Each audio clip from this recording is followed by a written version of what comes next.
everybody, hi. I have a confession to make.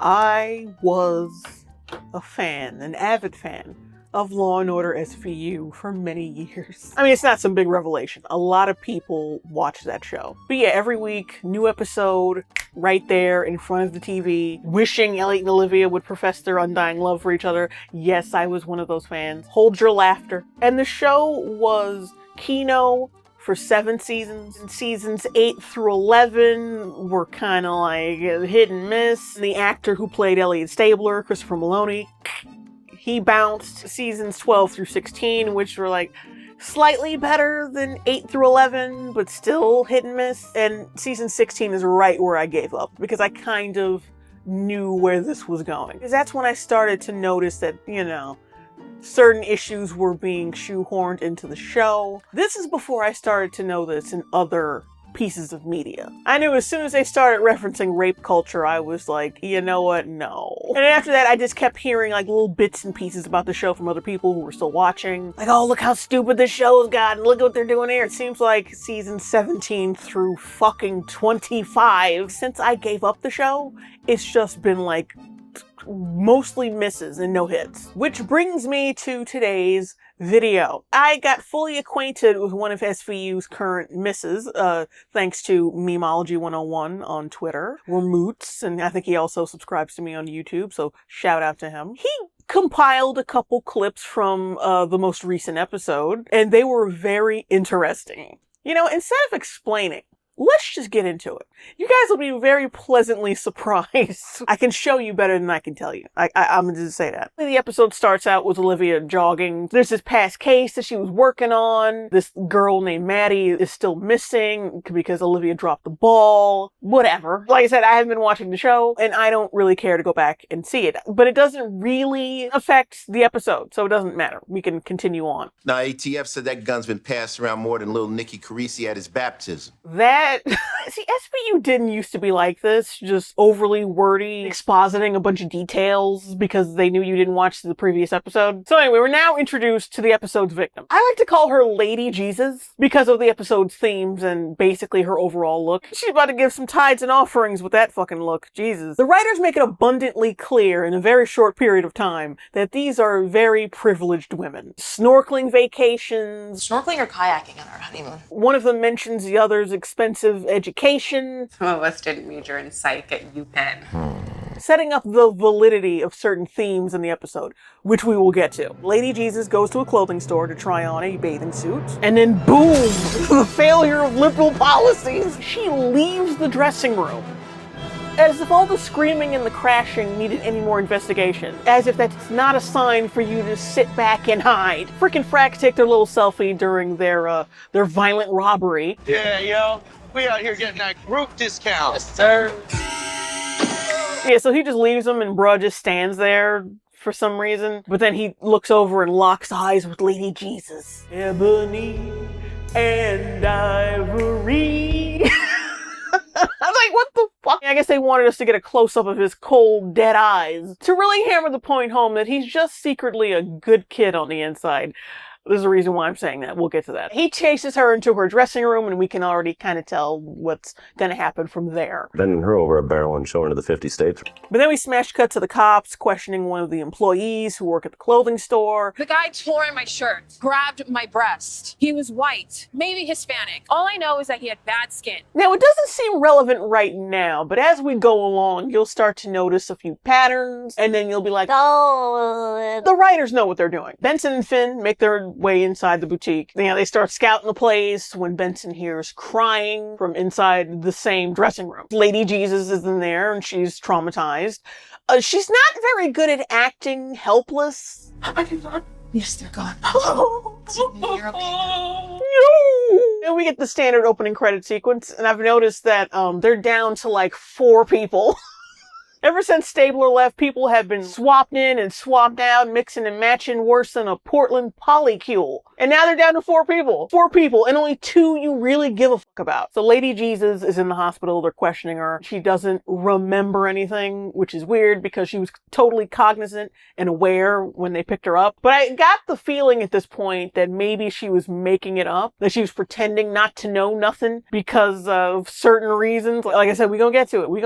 We're getting down to brass tacks. Like, what does he look like? The description, how tall he was. Does he have any scars or anything?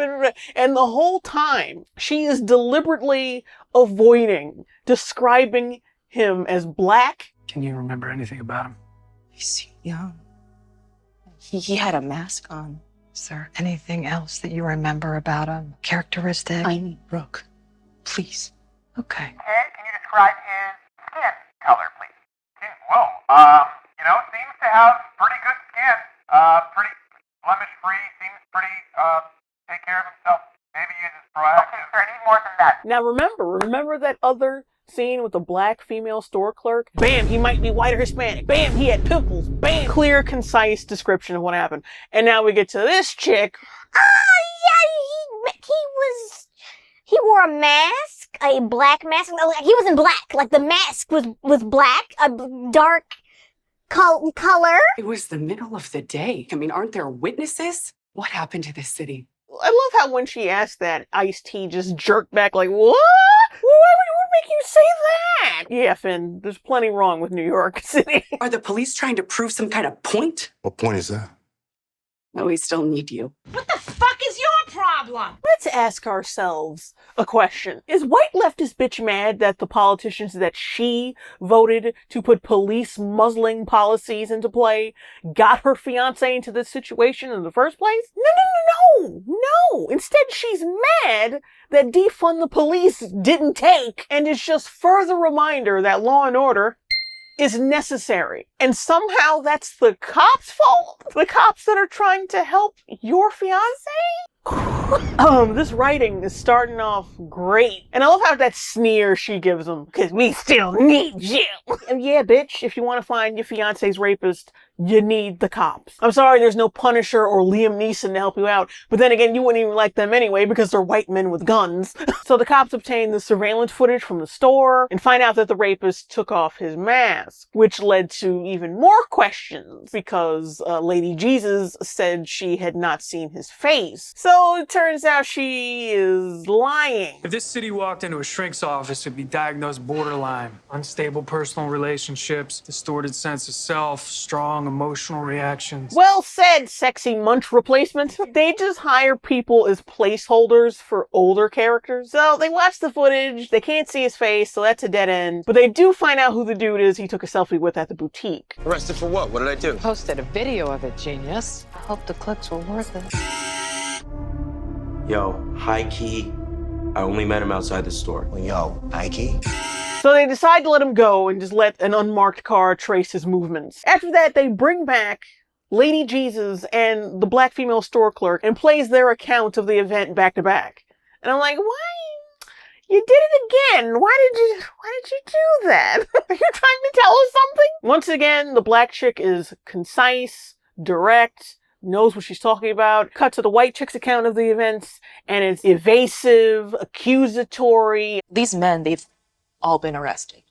You sure they're guilty? Are you trying to tell me how to do my job? And then they bring up that, oh, well, he took off his mask. We're not saying that you saw him and that you're lying, but we do think you saw him and that you're lying. Finn tells Olivia that the guy who groped, the black lady clerk, he wants a deal in exchange for giving up the fence, all the shit they stole. And apparently, all the kids, in that scene, all those kids gave their loot to one guy named Crispy, who can't act worth a damn, by the way. I just resell the stuff. I don't steal it. Come on, man. I ain't no thief. Right.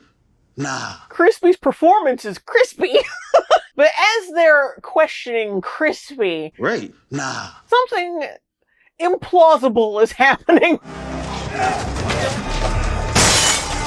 Kids come up out of nowhere and smash and grab the fucking precincts. The precincts! Here's a few things wrong with that? First off, I know from watching the show for many years that the show has multiple floors in which to traverse by either stairs or elevator. So how in the fuck did all of these kids either A, fit in a cramped elevator together, being caught by security cameras, by the way, or B, stomp their way up a fucking flight of stairs to special victims without being stopped by any cops? How? How? Honestly, if I was a criminal in the middle of an interrogation and I saw cops getting bitched out like this, I'd just leave. Ain't nobody getting beat down, ain't nobody getting shot, so I know it's not gonna happen to me. Deuces. Y'all can catch me in the Bahamas where I will be for the time being. Whoa, easy. You wanna wind up on YouTube? Sure. By the way, when I choke slam this turd flinger,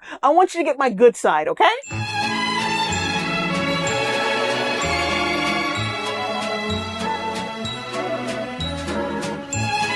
Optics being the primary reason for withholding consequences from criminals, is actually pretty cowardly and the opposite of nobility. I'm just saying. And this part is where the stupidity hits the peak. Like, you thought it wouldn't get any worse, but it does. It does. Benson stops the last cop in New York with balls from apprehending someone stealing what I'm assuming is a police-issued laptop. A laptop that could contain important police files, victims' addresses, phone numbers, shit like that. And her rationale for stopping her is... Because they're teenagers. They're teenagers. Because they're teenagers. Who gives a fuck, dummy? Look, I'm gonna be real. If you're grown enough to violently storm a police station, you are grown enough to get shot in your ass. On period. Period. On period. Period. Also, this doesn't do any favors for women in positions of power during high-stress situations. Like, ooh. They're right and they're strong. Nobody's getting shot here today. Do you understand me? There's no guarantee that she was going to shoot that guy. I mean, she very clearly told him to put the laptop down several times. Drop the laptop. Drop the laptop. Weapon. Down the laptop. It's not like she just walked in and was like, I'm gonna blow your fucking head off if you don't put that shit down. In the scramble with all the drama going on, she could have just shot him right then and there, but instead she did her fucking job like she was supposed to. So, shut up, bitch. Any idea what the hell they were after? Sending us a message. That were ineffective and led by a woman. We collared 8 kids. They're all being processed now, and guess who was one of them? The same dipshit they had in their interrogation room a day ago. They re-interrogate him, and they're like, look, give us the name of this guy. Don't you have, like, a mother or a sister? And then he finally gives it up. His name's Jay Watson. Yeah, I won't be calling him by his character name. I'm just going to continually call him Didn't Do Nothing. Because that's basically his whole character throughout the entire show. He didn't do nothing. He has no character. They don't even really bother to give him a backstory or explain why he did what he did. What, like they used to do when SVU was good? Like, if you're gonna make us sympathize with him, at least give us something to latch onto. We get none of that. Like, there's literally none of that. We don't get an interrogation scene like we got with the other guy. They bring him in. We get some information relayed from the ADA about what he said, which was really vague because it's just to further the plot along to keep this fucking shit going. It's not until the very end of the episode where we actually hear him speaking, which I'm not going to say what he said. We'll get there. We'll get there. No DNA. Maybe work on them. Kid's not exactly a planner. And I'm like, how? How in the fuck? I refuse to believe that this impetuous 18-year-old who did not use a condom left no physical evidence during a heat of the moment rape. That doesn't even, I'm annoyed. So anyway, they got no DNA. They need a confession from him. But first, Lady Jesus has to point him out in a lineup. She accurately points him out, but Didn't Do Nothing's lawyer, is like, hey, no, you need DNA, you need this, you need that. So Olivia has this epiphany while looking at the crime scene photos. Oh my God. The liner. There's a hygienic liner in every female bathing suit that is sold. When you bag the bathing suit, did you see it? Did you find it? I would think CSU picked it up. I would think, but if it's a male CSU tech, then he may not have known what it was. Is it really necessary to bring up the CSU tech's gender and all this? Because I looked up those hygiene liners they put in bathing suits, and it explicitly tells you on the liner exactly what it is. So you're telling me the male CSU tech was so dumb that he completely disregarded the warning label on the liner? And just didn't collect that little bit of evidence? Huh? It would be impossible for any CSU tech worth their salt to ignore something like that. They said they found the liner in the dressing room. So didn't do nothing when he raped her, probably pushed the crotch of the bathing suit aside and then, went to town. Showing to the 50 states. And it may have fallen off that way. Or the liner fell off after the rape. Like, if he came inside her while he was raping her, then something should have been left behind. She had been sitting in that dressing room for, I would have to assume, maybe an hour before Benson and Finn showed up. You tell him, no DNA. No DNA. It can only be on a little cheap-ass piece of plastic in the dressing room. Get the fuck out of here. And on top of that, you're telling me that a CSU tech left it behind because he is presumably male. What the fuck? No pathetic excuses. Now, oh god, I understand. I'm getting a better view of why I stopped watching this shit. Like, what the fuck is this writing? So we're at the trial scene, the standard SVU trial scene. Didn't do nothing, has to plead his case, and his lawyer is like the fucking worst. So you already collected and tested everything you thought was relevant. Then you suddenly happen upon this linchpin piece of evidence? Which is not uncommon at all. Evidence is collected separately all the time. Collected or manufactured?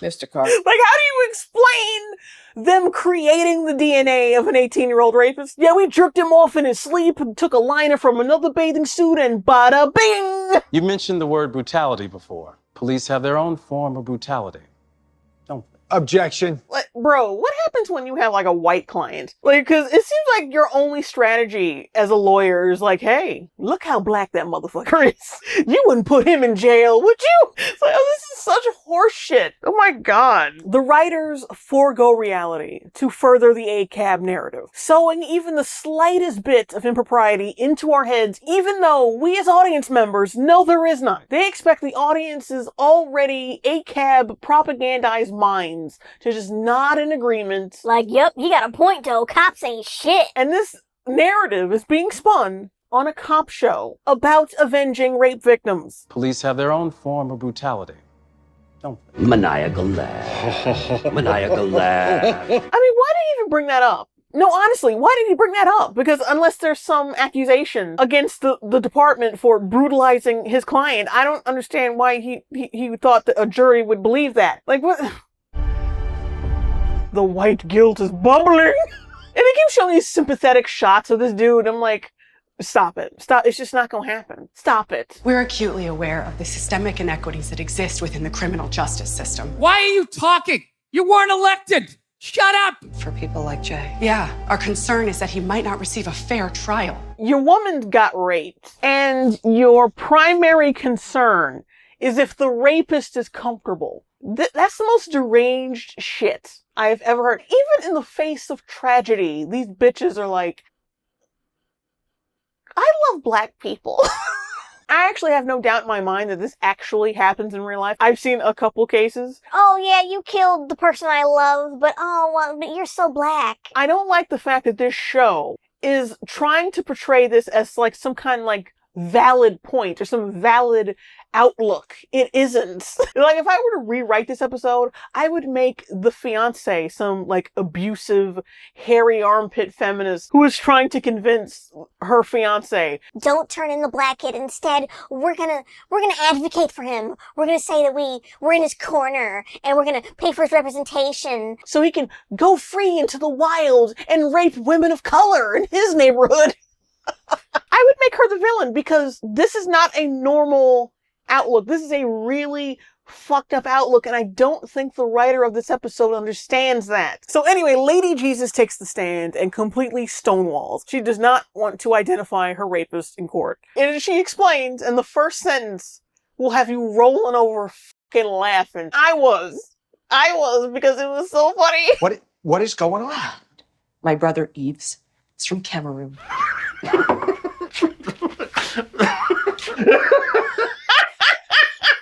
Carisi's face.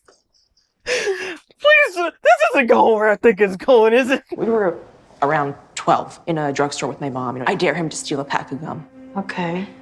They send me home with a warning. And he gets arrested. Spent the night in juvie. What you're talking about is apples and oranges. Not for Eves. He had a record, which only further pushed him down a path in the opposite direction of reform. He spent one night, what she said, one night in juvie over a pack of gum. One night, and then suddenly, he was dealing crack in Harlem? Like, what the, it takes, like, a few extra steps after one childhood indiscretion, right? I think I need a little more than that. No. We didn't know how your parents was raising him. You went from A to D, but you didn't explain the B and C of it. Where's the B and C of Eve's life story? Your little brother from Cameroon. Get the fuck out of here. Because that is not how a life of crime progresses. She don't respect black people. That's what that is. She is fucking racist.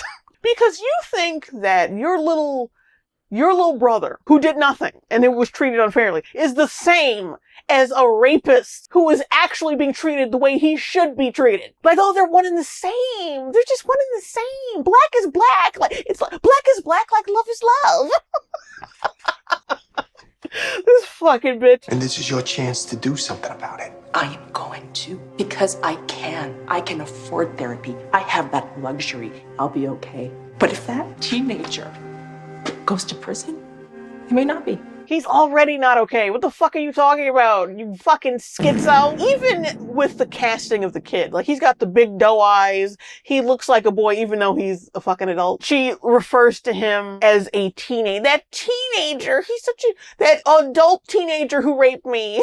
You know, I have a lot of admiration for you. Liar! I admire your fairness and your thoughtfulness. It's not thoughtfulness, Olivia. She's just another white guilt kook who doesn't know how to deal with problems. No one suggests that she needs counseling for rape trauma syndrome, that she is possibly using this as an excuse because she does not want to testify because she's afraid of this motherfucker. Like, none of that. It's just, my brother was a little boy from Cameroon. Get the fuck out of here! Get the fuck out of here, bro. I would have loved to have heard Finn's opinion on this shit. Please, he's your only black character. Put him in the fucking scene, please. So anyway, she concludes her leftist waffling and goes back on the stand, points didn't do nothing out as her rapist. White guilt cannot and should not dictate my client's actual guilt. Even though during the whole case you were using this kid's race as a way to get him out of jail. So that's kind of hypocritical of you to say that. But alright, trial is over, but now litigious lightskin wants to reintroduce the plea. And he didn't do nothing. He starts talking. I don't know if I can play the whole scene because it's kind of long and I don't want copyright problems. But to sum up, he's like, that girl, I did what she said. My whole life always felt kind of invisible. I guess I finally learned my lesson.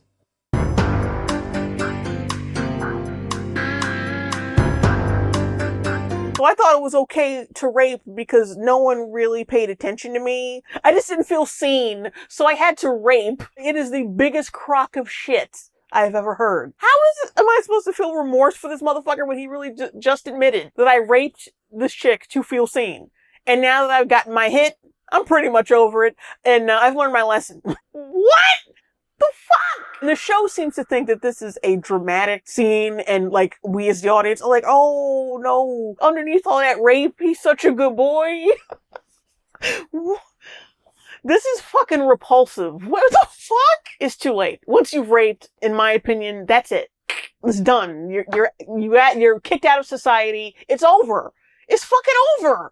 He's an adult already, and he didn't know that rape was wrong because he didn't feel seen. Get the fuck out of here. You're looking for your classic power rapist, a guy who feels disenfranchised. My heart bleeds. It explains how he feels as a piece of shit, but that still doesn't explain why he was compelled to chase a woman, hold her down, violently assault her, and then just bounce like nothing ever happened. That takes a very sociopathic, sadistic person. That's not some like childish indiscretion that he can just learn from. Are you out of your fucking minds over there? SVU writer's room? I mean, the whole, for years, SVU has been like, look, you cannot rehabilitate rapists. This is basically, just put them in jail. That's it. That's all you can do. That was their rhetoric for years. Like, you cannot rehabilitate these people. Once they do it, there's a high chance of them doing it again. But now we're like, oh, well, if they're black and if they're the right adult age, there's a chance that we can just tell that little boy not to rape and he won't do it anymore. You're fucking with me, right? You fucking with me.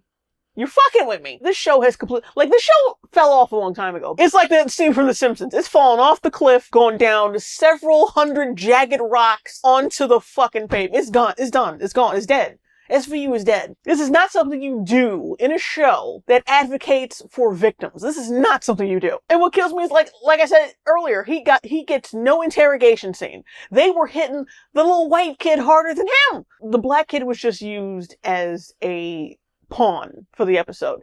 He doesn't even have a character. He's just like, yeah, feel sorry for him because he's black. See, that Logan Paul gamer episode, that was funny. This episode is fucking reprehensible. Like I said, there's probably some SVU stowaways from back in my fandom days. If you like this episode, like it's fine, but you're wrong. It's not only borderline rape apology, it's racist. It props up the white guilt thing while also trying but failing to criticize it. It's a piece of shit. I'm done. That was the episode. I wanted to watch the full episode for myself. I didn't want my opinion of this episode to be relegated to like 2 clips. I wanted the full scope. Because I'm a masochist. You know me. I wanted to question whether or not it was a good decision to drop it.